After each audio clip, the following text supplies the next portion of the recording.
Hello everyone and welcome to this Alliance webinar on global food systems and philanthropy, organised by Alliance in partnership with Mercer. I'm Andrew Milner, freelance writer and researcher and the Associate Editor of Alliance, and I'm also the host for today's discussion. The discussion also heralds the launch of Alliance's December issue on the same topic, and we're lucky enough today to have contributors to the issue among our panellists. But before we hear from our speakers, a brief word about the format for this event. We're going to run for an hour. Each of the panelists will make a short presentation, then we'll have a question and answer session which we invite all of you to take part in. If you want to ask a question, and we hope you will, you can do so anytime by using the chat function on the right hand side of your screen. If you look, you'll see a row of buttons down the right hand side, one of which is chat. It's very straightforward, just click on that and then you can type in your question. We'll be keeping an eye on this during the course of the webinar and just selecting questions to put to the panelists in the Q&A. If and when you do ask a question, please tell us who you are and where you're from. Obviously, time is limited with the hour format, but we'll try and put as many as we can to our panel. You can also join the conversation today on Twitter @AllianceMag using hashtag #FoodSystemsChange. Also, before we get into the discussion, everyone joining today's webinar also qualifies for a 20% discount on subscriptions to Alliance, which will include a copy of the December issue on food systems, which I've just mentioned.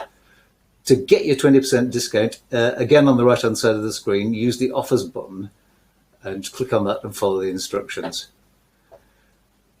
We're delighted to have with us today from Mercer, our sponsors, who are generously sponsoring today's event, to have Amit Popat, who's going to give us a brief introduction to Mercer. Amit's the head of the not-for-profit in Europe and the EMETA regions, which, for those of you who don't know, and I didn't until a moment ago, is India, the Middle East, Turkey, and Africa. Amit, that covers quite a lot of ground. Tell us about what you do. Thank you, Andrew. And we love our acronyms at Mercer, so I apologize for that, IMETA. But thank you again, and we're very pleased to be sponsoring this session.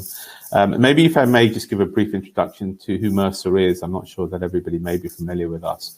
But Mercer is the largest investment consulting firm in the world. We advise a significant proportion of assets around the globe, and a significant proportion of those assets are actually endowments, foundations, and not-for-profit. So we have about 350 clients worldwide in terms of endowments and foundations, and we advise about $190 billion of assets. So quite influential in terms of supporting endowments and foundations get to their goal. Our focus is very much supporting them to meet their investment returns around their portfolios and their assets. I guess very quickly what I would like to just touch upon is what are we talking to foundations about? What's on their mind, I guess, is very important. This is one of the key topics, and I'll come back onto it. But there are 4 things that we are finding are on their mind. The first is around inflation and how to manage their portfolios in light of increasing inflation, whether it's energy, driven by energy or labor costs. The second issue is around where to allocate capital at the moment, because equity prices are generally quite high and there are low yields in terms of fixed income. So there are challenges about where to allocate capital. The third one is allocating to private markets, so things like private equity, private debt, and other types of assets like that.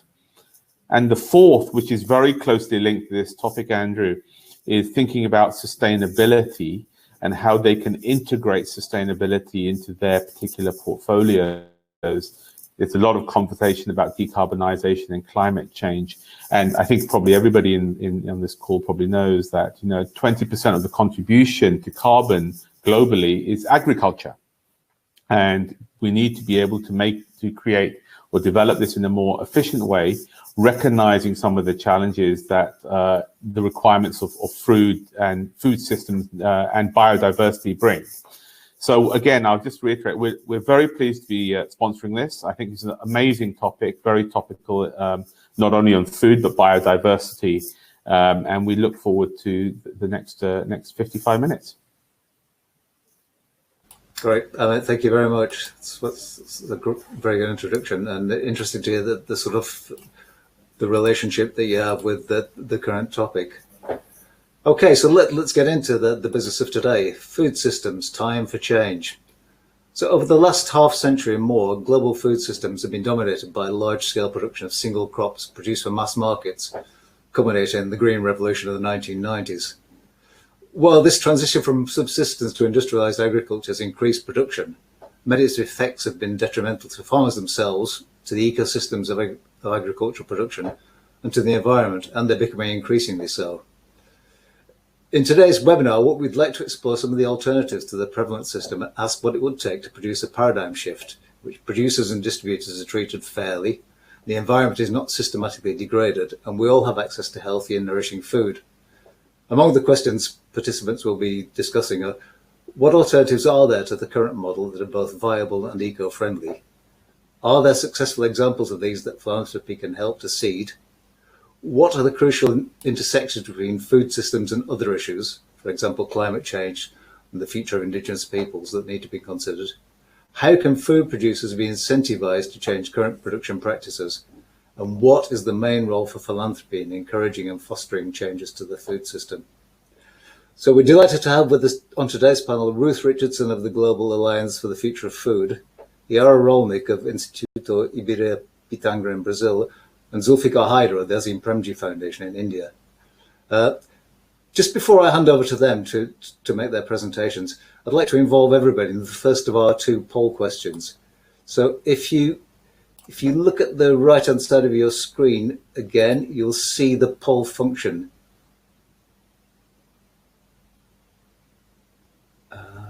So if you click on that, you'll see the first of the poll questions, which I'll just read out to you. Between 2014 and 2019, did the number of undernourished people in the world fall, rise, or stay the same? Just give you a few seconds to consider that.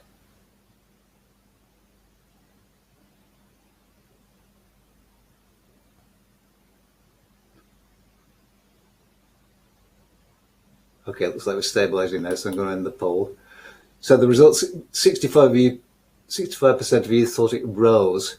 34% interestingly thought it fell. It did rise, according to FAO figures, by some 60 million people over that period. 61 to 690 million people who were undernourished in the world in 2019, and that's against the background of the fact that primary crop production during the same period was rising. So that's an odd juxtaposition.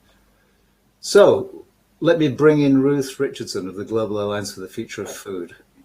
So Ruth is Executive Director of the Global Alliance and brings over 25 years of experience in the philanthropy sector to this role, which has included acting on the Advisory Committee of the City of Toronto Board of Health to develop an action plan to improve the food system of the Toronto City region. Ruth also served as a lead consultant to establish the Circle on Philanthropy and Aboriginal Peoples in Canada, and has worked with public-private partnerships on sustainability issues and cross-border collaborations such as coastal fisheries management. In her capacity with the Global Alliance, Ruth is on the International Advisory Group on Upscaling Ecosystem-Based Adaptation. She also served on the steering committee of the TEEB Agri-Food led by UN Environment, as well as on the International Advisory Committee of the Global Urban Food Policy Pact. In 2020, Ruth was appointed by the United Nations Secretary General Antonio Guterres to serve on the Advisory Committee for the 2021 Food Systems Summit and to serve as chair of the Champions Network. Welcome, Ruth. Come in and tell us about your work, please. Yes, thank you, Andrew, and to everyone at the Alliance magazine for the privilege of working on the special issue on food systems with you, and also for hosting this webinar.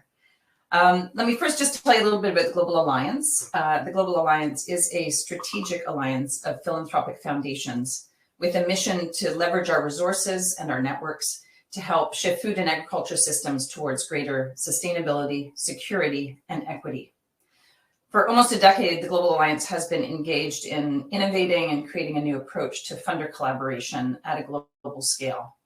Today, the Alliance is made up of 31 foundations with both long-standing and newfound commitments to food systems change, addressing issues related to global food and agriculture at different scales, on different issues, and from a multitude of perspectives, from climate mitigation to biodiversity to farmer empowerment and women's rights.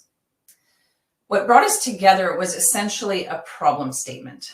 We agreed that profound changes in the way food is grown, processed, distributed, consumed, and wasted over the last decades have led to a food system that doesn't serve us well, that is ultimately not fit for purpose. You pointed out the hunger figures in the poll, a perfect example.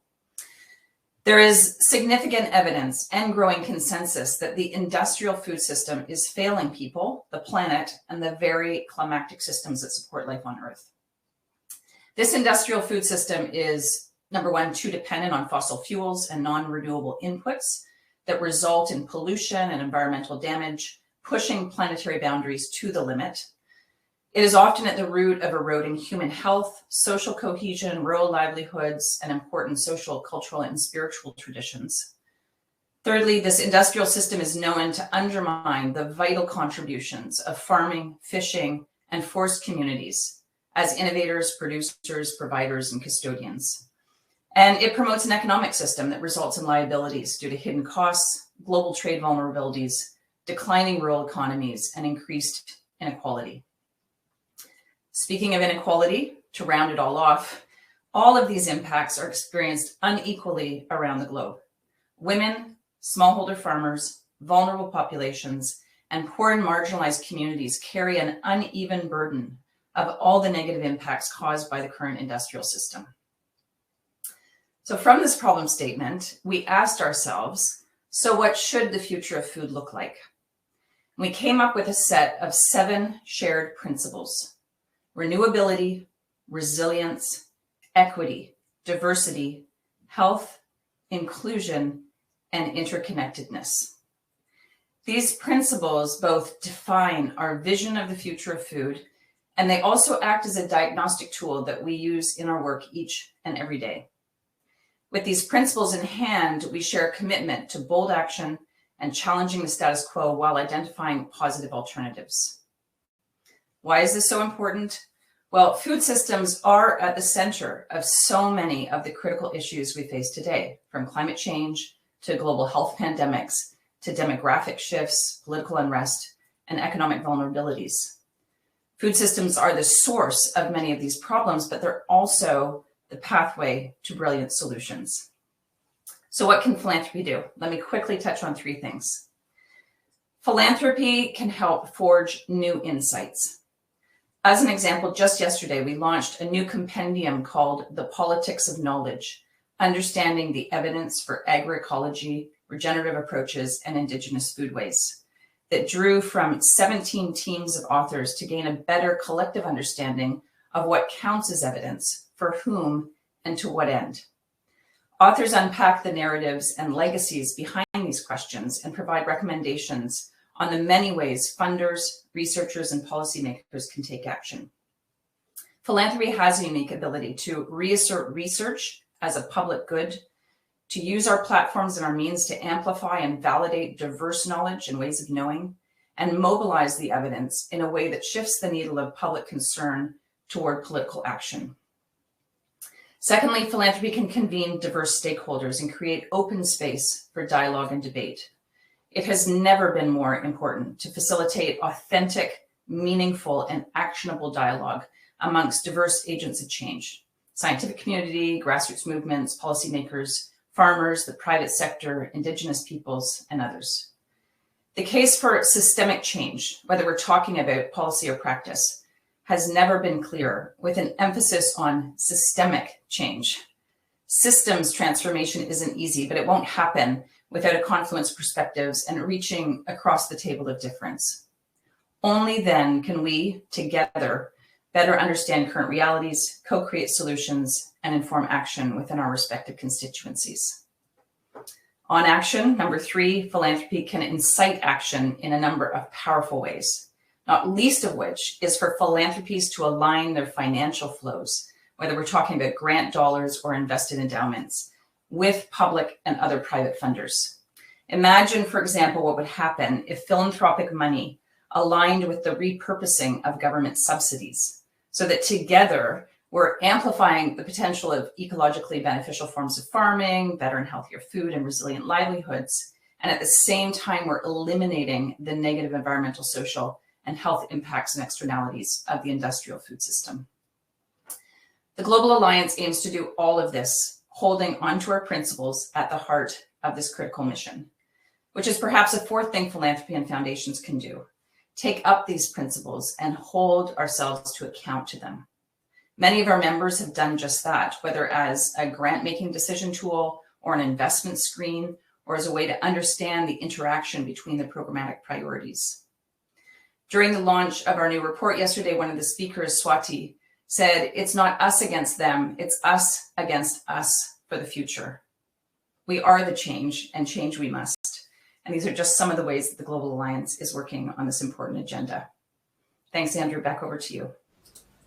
Thanks, Ruth. That's great. You mentioned the new report you launched yesterday, which, among other things, sort of critiques the sort of current research establishment for, in some ways, really finding out what it already knows and not taking on new ideas and perhaps serving vested interests.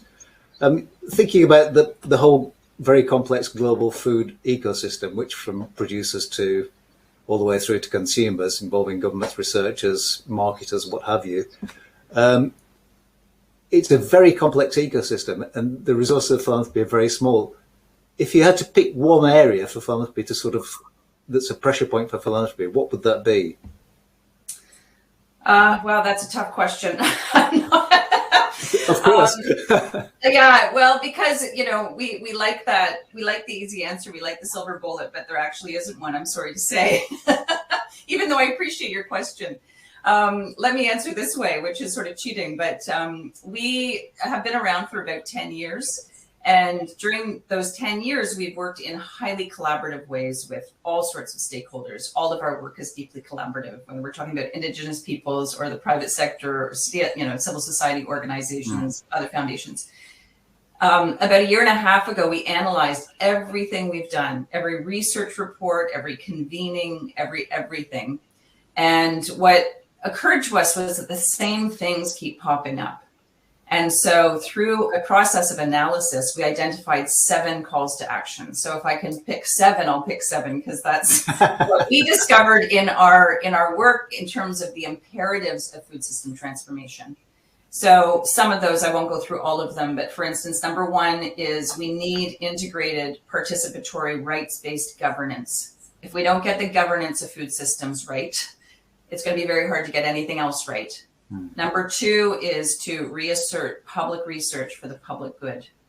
Number 3 is to really mainstream the true cost accounting of food systems, identifying the negative and positive externalities of different food systems and supporting those that amplify the positive externalities and stop supporting the things that have negative externalities. I could go on, but we have these 7 imperatives that we feel are at the center of food systems transformation. And I'm happy to throw the link to those 7 calls to action in the chat box.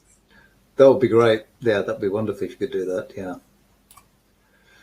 Ruth, thank you very much. Let me now bring in, if I may, Iara Rolnik from Instituto Ibirapitanga in Brazil, a word which I find very difficult to say.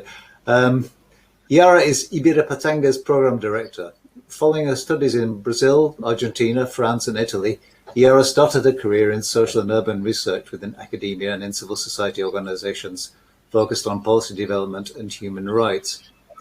She worked as a consultant for the General Secretary to the President of the Republic in Brazil, and more recently as knowledge manager of GIFE, the Brazilian Association of Institutes, Foundations, and Companies, and has produced important studies and reports about civil society in Brazil. Welcome, Yara. Tell us about the work that Ibirapitanga is doing on food systems in Brazil. Well, hello everyone, and thank you for this invitation and for sharing this panel with you, Ruth, Andrew, and Zulfi.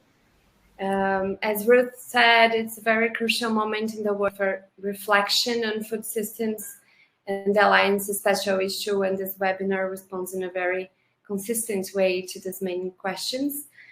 I feel very honored to be able to contribute to this movement and to this moment. I work for Instituto Ibirapitanga. It's a young Brazilian family foundation. For 5 years now, we have been operating 2 programs, racial equity and food systems. The food systems program intends to contribute to the construction of healthy, fair, and sustainable food system. And the racial equity program begins with the recognition that races structures inequalities in Brazil. And addressing inequalities means unsettling the discrimination systems that bolster them, which the myth of racial democracy has long sustained. My intention today is to share our experience on racial equity as a key intersection in the debate around food. And talking about food in Brazil means addressing structural inequalities and contradictions. The first one is that Brazil is the third largest food producer in the world and the second largest global exporter, and for that is often considered the granary of the world. At the same time, the country concentrates a huge population currently facing hunger. In 2020, there were 19 million people in Brazil living with hunger. Second, the endurance of hunger and malnutrition in its population coexists with a sharp increase in obesity and chronic disease rates, largely due to the growing consumption of ultra-processed food. Third, the country, which also holds a large part of the planet's biodiversity concentrated in its Amazonian lands, relies a central part of its exports on the gains of extensive and industrialized agriculture that is responsible for enormous environmental damage. Brazil is a land of immense inequalities, marked by the persistence of racism, which has been deepened by the economic recession, the pandemic, and the rise of political authoritarianism. This issue has been often seen in isolation from each other, and despite clear progress, the systemic transformation needed is not being achieved. We have learned that we must support initiatives that consider all the factors involved in food issue, how they interact with and contradict each other rather than those that take into account specific angles. And in particular, we need more integration of the food systems and racial equity agendas. This is easier said than done. While intensification of the racial debate has clearly expanded philanthropy's role in tackling structural racism, few foundations, apart from international ones, addresses the food issues, especially from a systemic perspective. Our work in civil society reveals the diversity of approaches on food and how the fundamental principles underlying them have helped create quality public policies. But our experience up to now shows that our actions in the food systems program are barely racialized. This is shocking, considering that Brazil has the second largest Black population in the world, representing 56% of the country's population. And in every angle we look, there are inequalities concerning the access to better food. Just to give you a single example, the recent National Household Budget Survey shows that the growth in consumption of ultra-processed products among Black population is 10 times greater than the observed among whites. This kind of information tells us that it's very important to racialize the discussion based on the unequal access of Black population to adequate and healthy food. But if we look only with these lenses, we could fail to address the whole issue. This may be because we are asking the wrong questions. We know that food systems also produce culture and value, but we know little about, and we are not very open to the plans and experiences of Black people when it comes to building a fair, healthy, and sustainable food system based on their history and knowledge. Recent experience on the response of Black and poor communities, including the Quilombos, to the pandemic have shown that the fight against hunger could also be a fundamental aspect of the fight against racism. As Enchanté Rees wrote in a recent Civil Eats article, Black communities' fight for high-quality, accessible food is also a part of the fight against anti-Black racism that shapes city planning and design, housing, wages, and education, all factors that impact food insecurity well before one goes out in search of groceries. Their visions are often far more capacious, loving, radical than what is espoused by public policy. This has everything to do with race, with struggling racial inequalities, and with the rights of the Black population. To illustrate what I'm trying to say here and to finish, I bring here a quote from an article by Flávia Oliveira, a Black woman who is one of the most distinguished Brazilian journalists and Ibirapitanga's board member. And she says, I remember the boldo my mother planned, picked, prepared, and served in form of tea to take care of whoever it was. I learned about the scientific properties of quinine and boldo long after my childhood was surrounded by Winston dead coming from Bahia, arrived in Irajá, a poor community in Rio. We demand the restitution of power drained by racism. This is knowledge. There is knowledge and power, science and wealth in cultural, gastronomic, religious, behavior traditions of native, diasporic, peripheral people. So much knowledge that if it's not disqualified, underestimated, made invisible, taken away, would yield good living for our entire planet. That's the reason for the struggle for training, opportunity, inclusion, equity between women and men, white, black, indigenous, straight, homo, transsexuals. Setting them apart is unfair, brutal, criminal, merciless, and unforgivable. We cannot transform food systems and then devise strategies for inclusion of these perspectives. This will either be part of the transformation or will not be transformative at all. Thank you so much, Andrew. Thank you, Iara. So, in other words, it sounds like the Black population of Brazil is being sort of deprived of their culture in part by being deprived of their sources of food by their dietary traditions. Is that right? Yeah. Has that become worse under the Bolsonaro government, or are you working in isolation? Is it a difficult environment to work in? Oh, sure it is.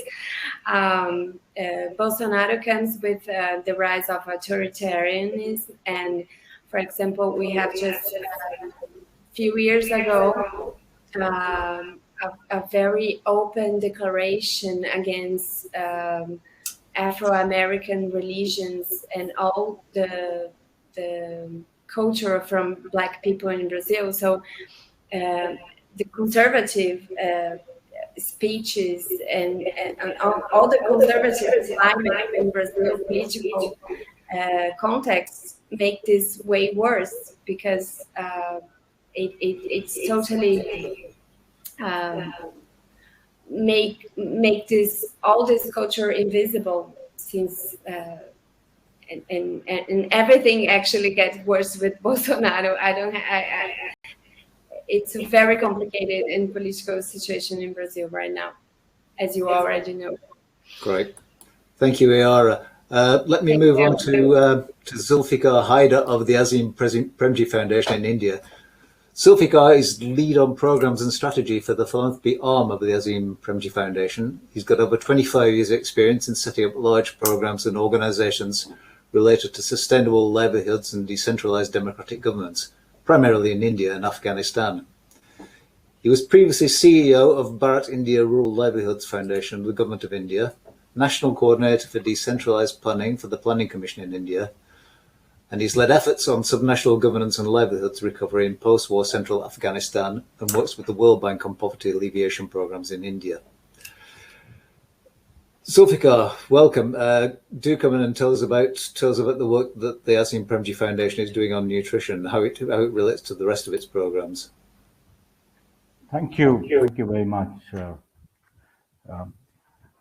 I'll just introduce a little bit about the Azim Premji Foundation first. It's a private philanthropy.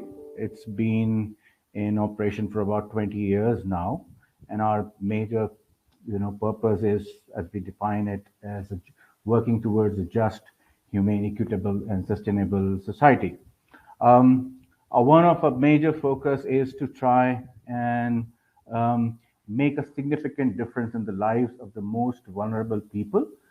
And we focus only on India. We don't work outside of India. We are like a continent with a, with significant number of vulnerable peoples and very, of different kinds, from persons with disability, children who live on the streets, issues of domestic violence, small and marginal farmers is one such category as well, adolescent girls and the challenges that they face, gender-based violence, children in various kinds of needs, and on access to justice issues, legal aid as well.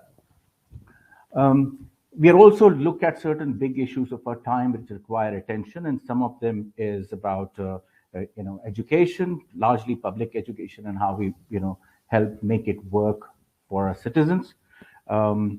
Sustainable agriculture is another area which I will talk about a lot more. Local democracy and strengthening democratic practices within the country, and now we're also looking at health issues. We have our own university in the city of Bangalore. We are setting up hopefully 3 more universities in the coming few years in different parts of India. We have a direct implementation arm on education, where we have about 1,700 people helping strengthen the public education system. And we have the philanthropy arm, which is the youngest arm and where I kind of work. The agroecology effort in the philanthropy is therefore very much aligned to our mission and core purpose. And there we focus with the small and marginal farmers. We have a significant work happening with a large number of civil society organizations across the country. And we have a big partnership with the government of Andhra Pradesh, which is what I'm going to talk about, which is the Community Managed National Farming Program. Small and marginal farmers in India comprise close to 85% of all farmers in the country. And these are people with very small land holding. And farmers itself comprise of close to 55% of all people in India.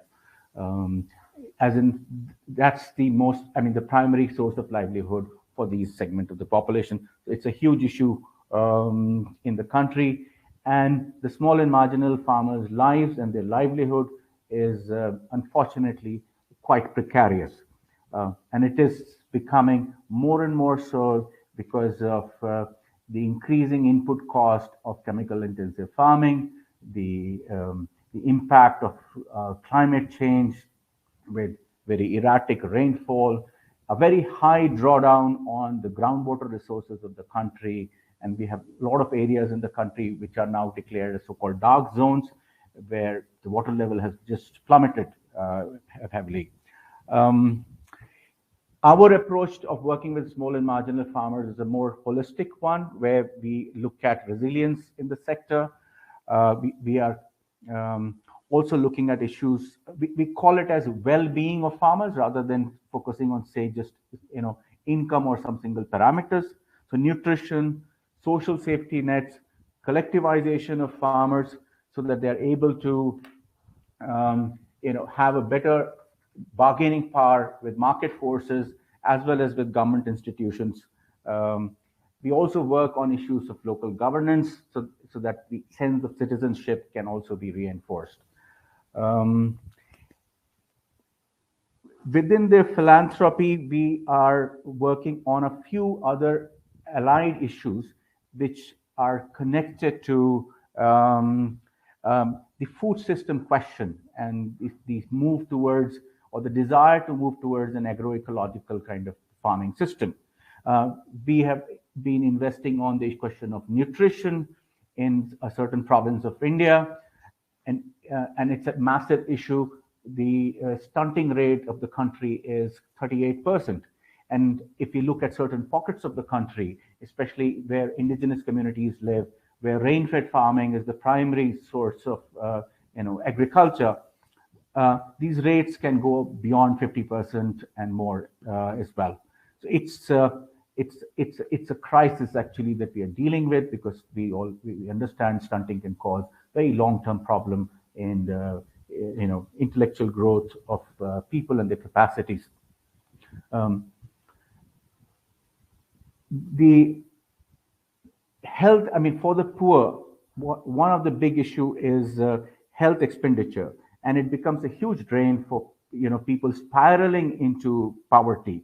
And so community health interventions are also like a scaffold that are being built in many places where we work with farmers. We have a Center for Climate Change at our university, which has sponsored a lot of research in recent times. We've launched a few courses, and we're going to be build many more curriculum in that space. Water is an important question that we are working on. It's still in the initial stages, but given the crisis in groundwater, as well as the climate change and its impact, this is an area we hope to focus on significantly. And agroecological approaches offer us an important solution in that space, because the requirement of irrigation comes down heavily. There are estimates which suggest the 30 to 40% irrigation requirement can be curtailed as a result. I'll talk about the Andhra Pradesh program. So this is, we met Mr. Vijay Kumar, who is, the champion and the anchor of this program in the government of in Andhra Pradesh. Andhra Pradesh is one of the large provinces in the country. Vijay is an ex-bureaucrat. He has been responsible for some very large, programs in the country. In Andhra Pradesh, a very significant movement was done on organizing women in self-help groups, which was then scaled up to at the country level, and Vijay Kumar himself was one of the key anchors of this effort. We had the commitment of the highest leadership of the state, the political leadership, which was willing to back this effort. There was the presence of civil society organizations, some of which had also worked on agroecological issues in the past, and we had many other small civil society institutions with deep community connect. We brought them all together, and with a very flexible, evolving grant formulation, partnered with the government of Andhra Pradesh to take this whole effort forward. The history of agroecological work in India, if we say prior to the effort in Andhra Pradesh, is led by certain individual champions and some civil society organizations. But the footprint of most of these efforts will be certain clusters of villages strewn across the country in certain pockets. For a large-scale program, one requires a slightly different kind of structure and a design for it to succeed. What the key elements that the team in Andhra Pradesh developed was, they came up with this package of practices, breaking down agroecological practices into a set of principles and activities, while allowing space for other agroecological knowledge systems to bring to bear for specific context within the state. Second, an important factor for how the program has gone, it was they did a farmer-to-farmer extension system, and they honored in certain way and recognized the implicit knowledge that farmers carried, and based on their experience, and had them play the role of taking this methodology to other farmers. Other farmers trust them a lot more because it's people like them, who look like them, whose lives are similar to theirs, who are practicing this method. And so there's a far more greater transmittivity of the entire idea compared to efforts where there are professionals who go and do it, who may or may not have actually soiled their hands in farming directly. The results in the Andhra Pradesh program are quite encouraging. I would say I would say it's still early days. If you think about the kind of transformation one is imagining in the farming system, it's been a 5-year journey right now, with close to 500,000 people who have moved into practicing agroecological agriculture. We call it the community managed natural farming. So I'll use the word natural farming from now. We can see significant resilience across the farmers in Andhra Pradesh. There have been recent incidents of heavy rainfall in various parts of the state, and there are reports which have come in that where people have been practicing natural farming, the crops have survived, while that has not been the case in farms with chemical agriculture. Productivity figures, calculated by using some strong government's own institutions which do these crop cutting experiments and collate this data, suggest that productivity has been either constant. In many crops, it has surprisingly increased, even at the early stages of the program. And in some crops, it has dipped for the first year or two and then again re-stabilized. So it's extremely encouraging. The fact that such a large number of farmers have stayed the course and are expanding the amount of land they deploy to natural farming are very strong indicators that something phenomenal is starting to happen in the state of Andhra Pradesh. We have a third-party evaluation institutions which are doing very rigorous evaluations. The International Center for Agroforestry Research in Nairobi is a partner to do the evaluation of the program, and that work is right now ongoing. We will probably in 6 months have far more deeper results and data to share with people who are interested.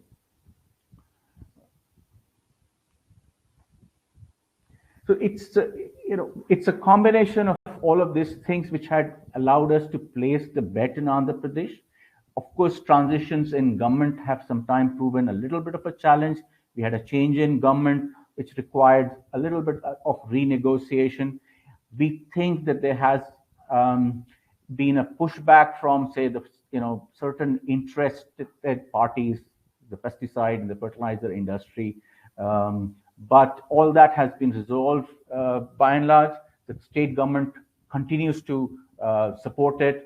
And now we have a lot of talk as well as commitment in terms of resources at the center government in India, which is planning to launch programs to expand such kind of farming, agroecological farming programs in other provincial governments of India.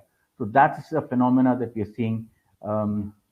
I think the team in Andhra Pradesh is, setting itself up to become a technical resource agency to help expand the program in other parts of the country. I'll stop. Thank you. Great, thanks, Zulfiqar. That's tremendous. Touched on a number of interesting things there. Interesting to hear you talk about the sort of farmer to farmer transfers of knowledge. Generally, what's the response of the farmers themselves been to the program in Andhra Pradesh? Just repeat the last line you said. What has the response generally among the farmers been to the program in Andhra Pradesh? Has it been very favourable or is it mixed? The farmers' response is overall been very positive. In areas where the indigenous communities live, the amount of chemical inputs they used was less, so the transition has been much faster and quicker there. Lot of poorer farmers for whom the input cost is an extremely huge drain, and which has been rising over a period of time. They have found it very attractive to shift to natural farming. Rain-fed areas in general, the results have been very promising.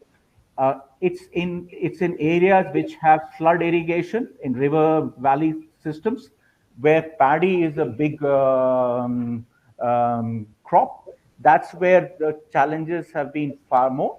The transition is slower because it's also monocrop zones.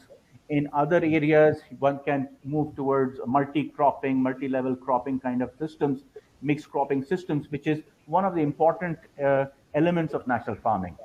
But what everybody seems to have received very well is the building of a cadre of champion farmers who become the extension agents. Great, thank you. Let me move on very quickly now to the second poll question, then we can get into the Q&A from the audience. Okay, so the second poll question, if you'd all oblige me by clicking on the poll section of the site. How much of the world's water does agricultural irrigation use? Is it 30%, 45%, 55%, or 70%? I'll just give you a few minutes to answer that.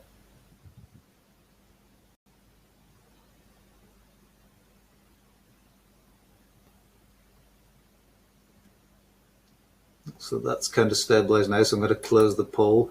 And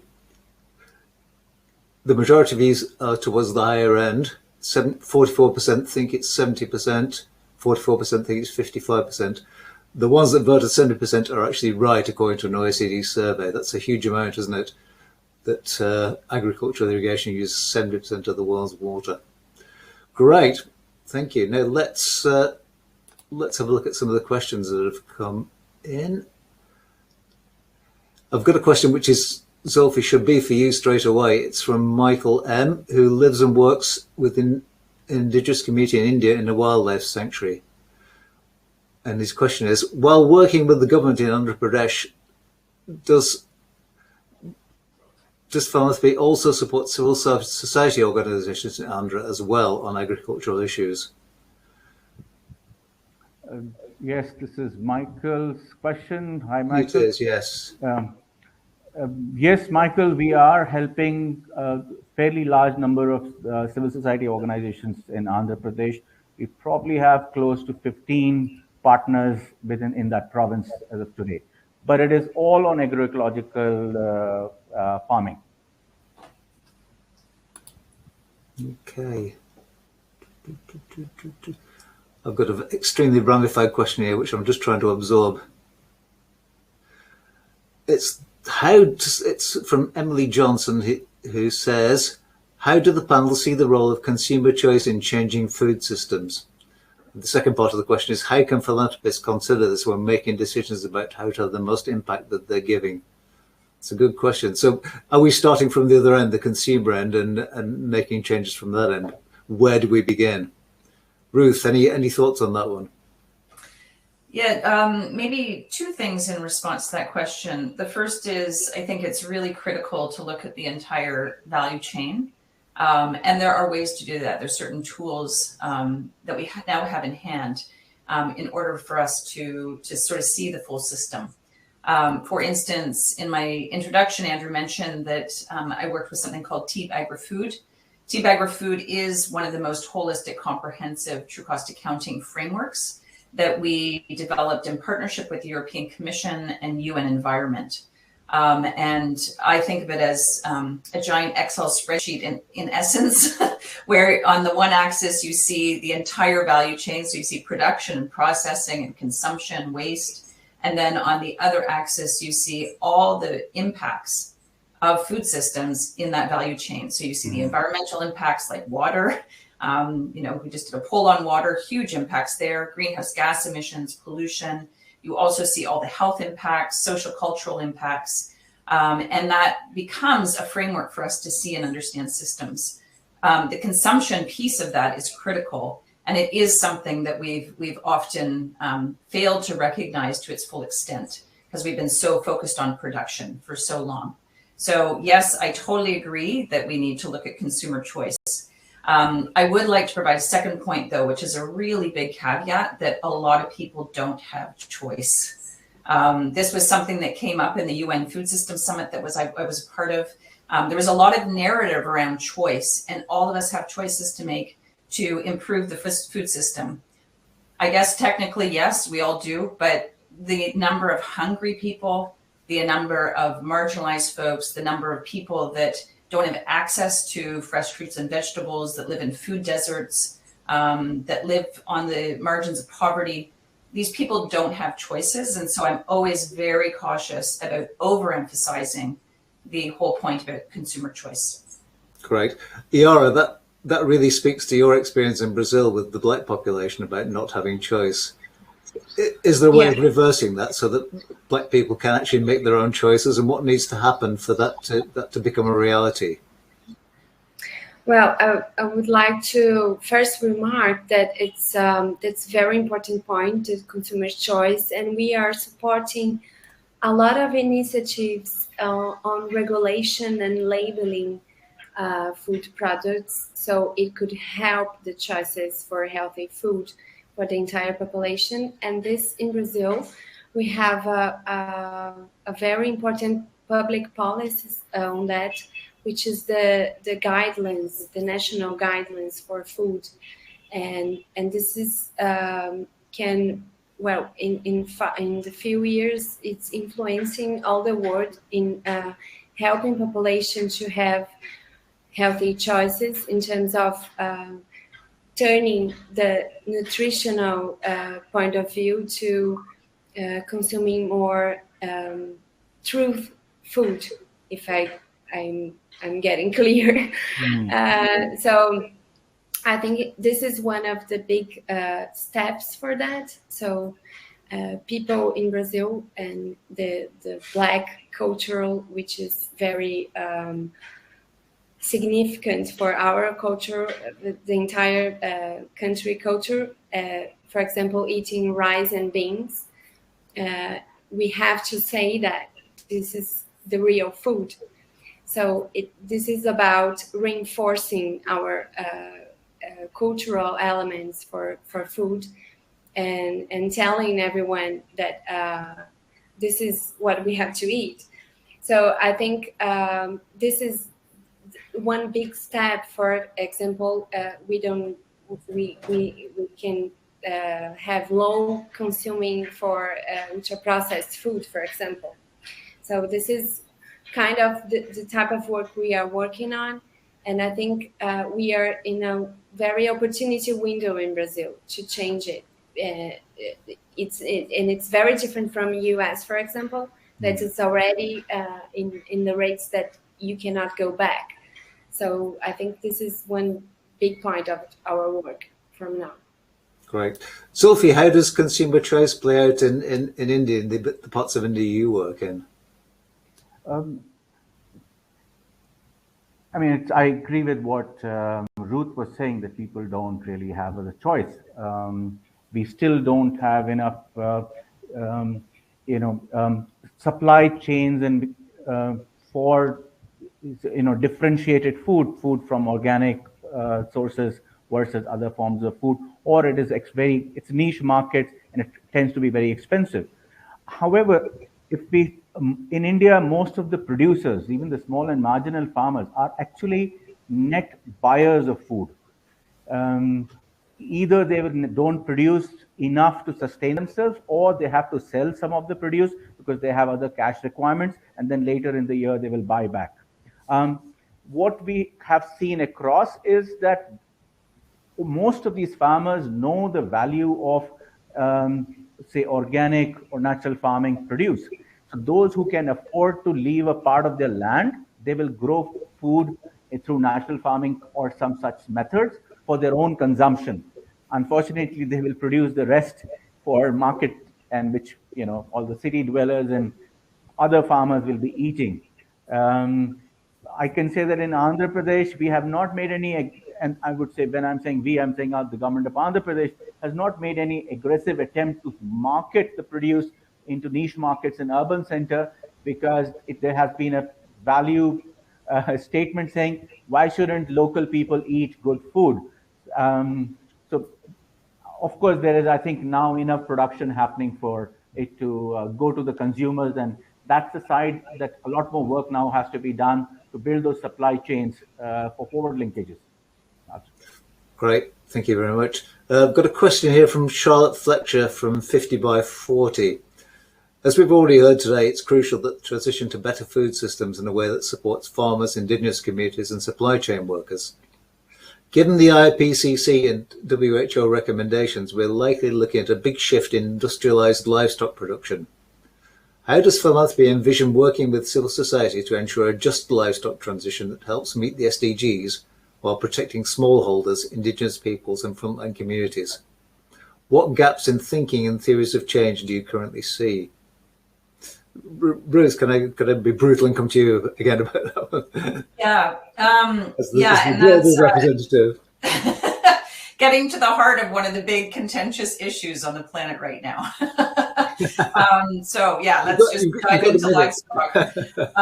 Yeah, this is a really, really tough question because we know that livestock is so centrally related to really significant greenhouse gas emissions.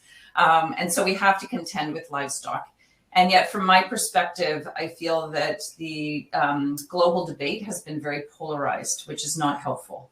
I think we need to open up the debate and the discussion around livestock. There are those that just say, let's get rid of all livestock, everybody stop eating meat. I don't think that's a useful and helpful position to take, especially when you hear from folks like Yara and Zulfi, where some ruminants are absolutely central to agroecological systems, to build soil fertility, to provide food for undernourished families and communities. So it's a greater debate for me than just a kind of yes or no. And the question didn't suggest that, but I'm just saying in terms of what I see out there in the public discourse. I think what I would point to is the principles that I talked about, which the Global Alliance uses as a diagnostic tool. And what we say about those principles is they have to be a set, not a menu. You can't pick and choose the ones you like or that are easier. You have to take them as a set. And so if we were to apply the principles, for instance, to livestock, it allows us the space to say, okay, how through livestock do we have to think about resilience, for instance, for climatic resilience, for resilience of communities? What does this suggest about the diversity of, protein intake? How do we think about that? What does this say about equity and issues of equity and diversity? As you can see, for me anyway, it just opens up a whole other set of questions and identification of blind spots. I think that was in the question. What gaps are there? Yeah. What don't we know? So the principles become a place for us to do that.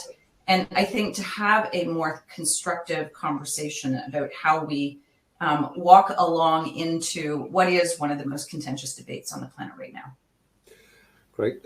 Iara, Zulfi, anything to add to that? Just very quickly, because I'm aware that unfortunately time is running on. So that's a tough one. I mean, in India's context, no answers for now. Yeah, I know Brazil, of course, is a huge cattle country as well, Yara, so it's going to be difficult, isn't it? Yeah, sure. And I totally agree with Ruth. So nothing to add. This is perfect. Thanks. Great.